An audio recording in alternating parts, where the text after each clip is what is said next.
Page 387, vocal lesson, another piece for a voice student, I guess, and you're just going to accompany. So the voice student is going to do these swells. They're going to get louder and then come back down. Then it get louder and then come back down. Understand they don't put these arrows exactly where they go. You let the music tell you where to go. So in that first measure, keep crescendoing on up to here. And then come down. Lie here. And then come down. Here. Here. So that's how the crescendos are working. And you can't crescendo too much. You can in the left hand. If you want.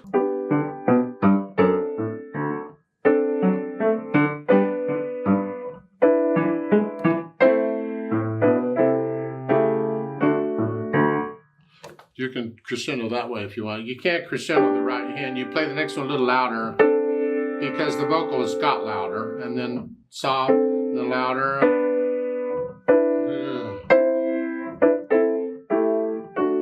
That way, and the left hand can do it.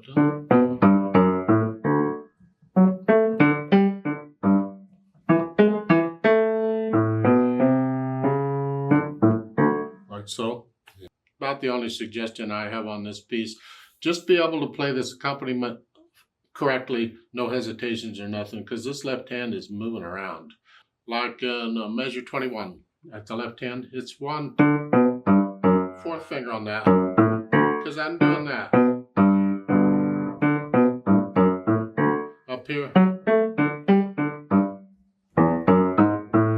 And here I want to connect it. So I'm coming up. Two measures, the D is tied. Don't play it again. Just add the other to it, and then come up. Yeah, and you can add pedal there at the end too to help you connect those chords, those last 3 measures here. Just change it with each one. I'm not going to show pedal if that's because you don't want to mess up the staccatos. But when it's smooth, like in measure 18, you might want to pedal that. You notice the breath mark in measure 18 for the soloist. That curl, that's a breath. Take a breath. You can do that with piano too. Just lift up. Hold that down. And then go ahead and pedal after you play it to connect it to the next one.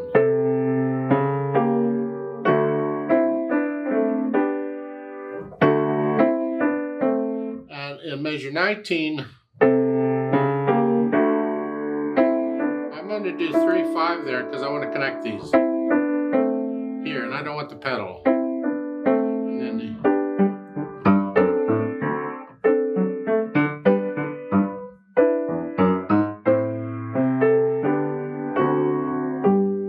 like so. So you experiment with the dynamics in the piano part and support the soloist, but don't get in the way.